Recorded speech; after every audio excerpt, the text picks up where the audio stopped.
Salut, salut, j'espère que vous allez bien. Et ben moi ça va pas mal parce que j'ai trouvé enfin un sujet pour cet épisode et que parfois c'est pas simple de trouver ce sujet.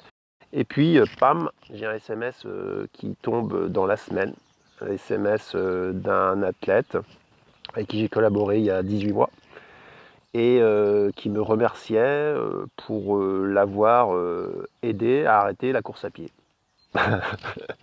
Et moi, j'étais content de lire ce type de SMS. Alors, on en a échangé un petit peu plus depuis, mais j'ai trouvé le sujet super intéressant en fait, parce que ça a été une période de coaching difficile pour lui comme pour moi, parce qu'il voulait faire de grandes choses, il voulait se donner les moyens. J'arrivais pas forcément à le faire performer. Et puis en fait, on était assez d'accord sur le fait aujourd'hui que en fait, le problème c'est qu'il aimait plus courir. Voilà. Et ben on va parler de tout ça.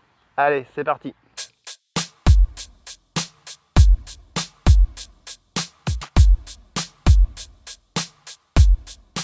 3, 2, 1. Alors tout d'abord, avant de commencer, s'il vous plaît, ne regardez pas cet épisode en vous demandant mais de qui il parle. Non, s'il vous plaît. J'espère d'abord qu'il y a plus important dans cet épisode et de toute façon, je vais brouiller les pistes à mort, donc vous ne reconnaîtrez pas la personne. Moi, ce que j'ai envie de vous parler, c'est d'une trajectoire sportive, celle de cet athlète, mais vous pouvez vous poser la question en regardant la vidéo, bah, dans quelle étape vous vous situez aujourd'hui dans votre pratique. Et la difficulté, c'est que vous n'êtes pas dans une étape, mais vous êtes dans plusieurs, parce que ces étapes, elles ne se succèdent pas du jour au lendemain, mais elles se juxtaposent sur certaines périodes. Mais dans le temps, moi, ce que je constate, c'est que toujours la première disparaît au profit de la suivante. Allez, on y va.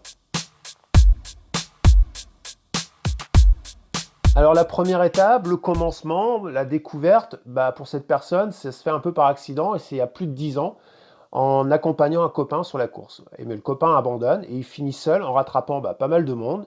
Il finit à une jolie place et il se dit tiens c'est pas mal ça, c'est sympa. Du coup il prend goût au sport, il aime l'effort, il s'entraîne, il progresse, il fait d'autres belles places, il se structure, il finit par gagner une course, deux courses, plusieurs courses, il se fait connaître, il rentre dans un team, il gagne une légitimité, une notoriété.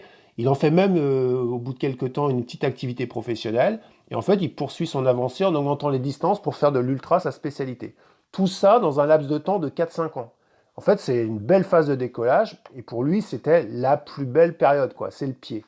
Élite ou pas, à mon avis, on connaît tous cette phase où on débarque, on ne sait pas trop comment dans le sport. Et puis en fait, de course en course, on progresse et puis on ne voit pas ses limites.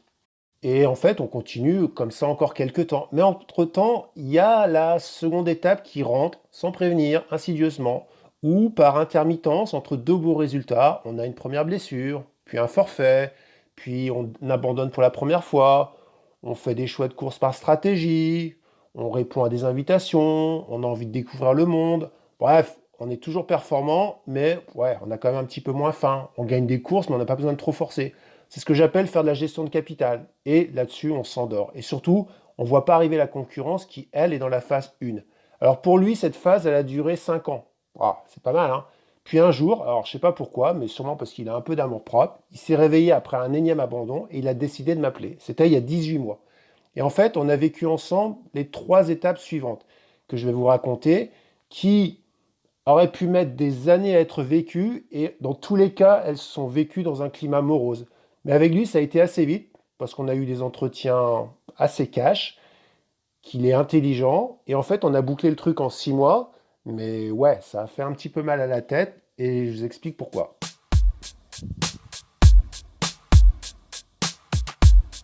Lorsque l'on se rencontre, sa première demande, ce qui est pour moi l'étape 3, c'est je veux travailler avec toi pour continuer à progresser. Je veux me remettre au travail. Alors il y a 10 ans, quand j'entends ça, bah, je commence le coaching, j'aurais accepté la mission sans même poser une question.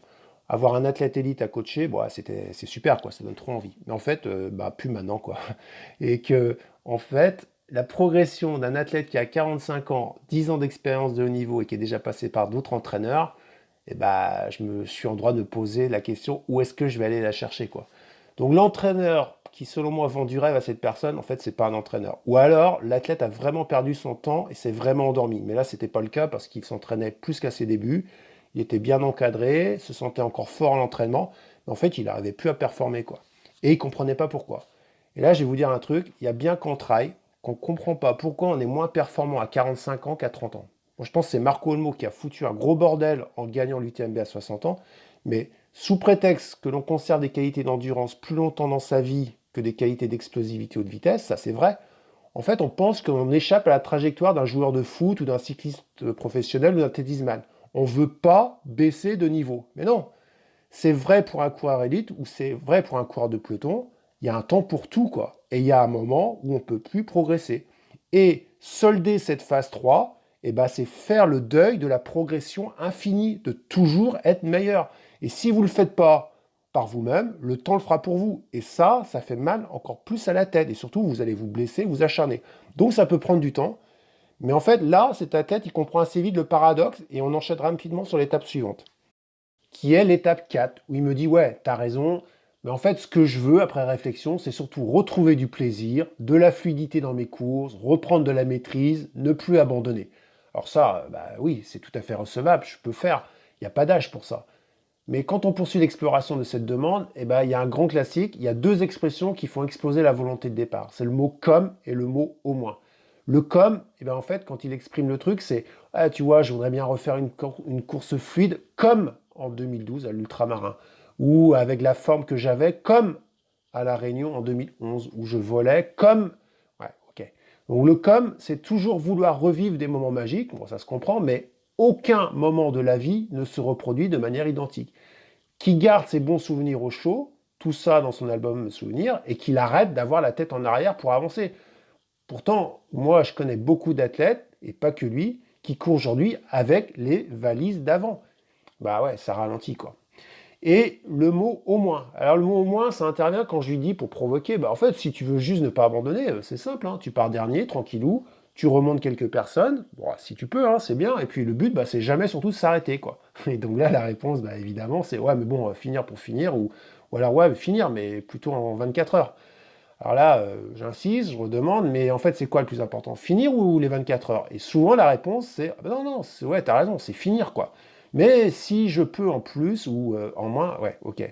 En fait, il ne réussira jamais ni l'un ni l'autre. Parce qu'il a un réel mépris, alors il ne va pas le dire comme ça, mais il a un réel mépris sur le fait d'être un simple finisher, d'être un coureur en 26 heures, qu'il banalise la distance d'un ultra pour en avoir trop fait. En fait, il est perché, quoi, sur sa planète d'avant. Sauf que dans les faits, il ne finit plus les ultras et il n'est plus l'élite qu'il croit. Alors, quand tu as avalé la phase 4, généralement, tu as comme pris un gros coup pour ton ego.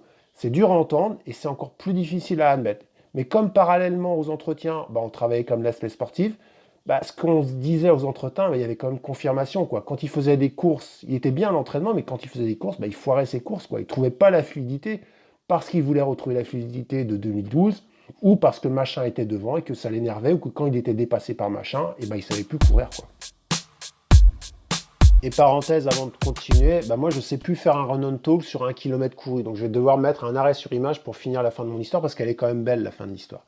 Alors pour revenir, bah, après la phase 4, il me propose comme échappatoire un grand classique de la phase 5, c'est-à-dire redonner un sens à cette collaboration, se réinventer en faisant des off, des aventures perso, sans le dossard, sans l'esprit compétition, qui pour le coup, cette dernière, alors là, elle est qualifiée de tous les mots, quoi. Ouais, je sais pas, je suis plus comme ça, etc. En fait, il en a fait pendant 12 ans, mais on se retrouve des bonnes justifications. Mais ça, c'est autre chose. Au début, moi, je trouve que cette idée, elle est chouette, je l'aime bien, il réinvente sa pratique, il se projette sans se comparer, bon, c'est pas mal, quoi. Mais ouais, parce qu'il y a un mais.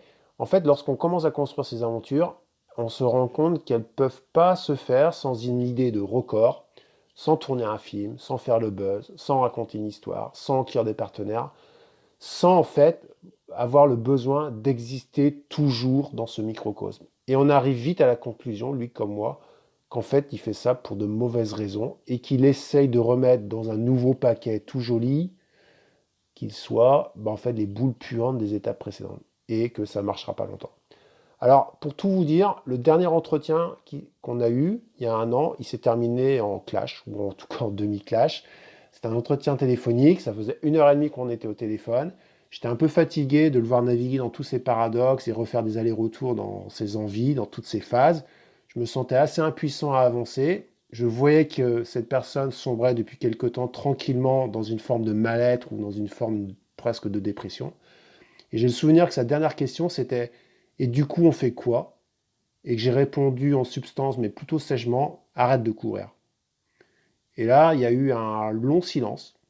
Et puis en fait, on s'est quitté là-dessus. Et quand j'ai raccroché, je m'en voulais vraiment d'avoir été si sec et surtout d'avoir un peu perdu mon calme. Mais je me suis retenu de prendre des nouvelles parce que c'est pas quand on jette de l'huile sur le feu qu'on commence encore à revenir le lendemain à la charge. Donc j'ai laissé là-dessus en espérant qu'il me donne des nouvelles et il m'en a pas donné avant cette semaine. Donc je croyais vraiment qu'il me faisait la tête. Mais cette semaine, j'ai reçu un message de cet athlète. Il a arrêté sa carrière sportive, la compétition, il a réinvesti d'autres champs de sa vie et surtout il m'a dit: ça fait du bien de se sentir plus léger, ça libère. Il m'a remercié pour ça, de l'avoir initié à la fin de cette histoire. En fait, aujourd'hui, il recommence la phase 1, mais dans un autre domaine, et c'est ça le plus important en fait. Donc tout ça pour vous dire que j'ai connu des belles victoires en tant que coach avec des athlètes. Avec lui, j'ai rien gagné, mais je crois que cette année, c'est la plus belle victoire que j'ai eue. Allez, courez léger. Ciao.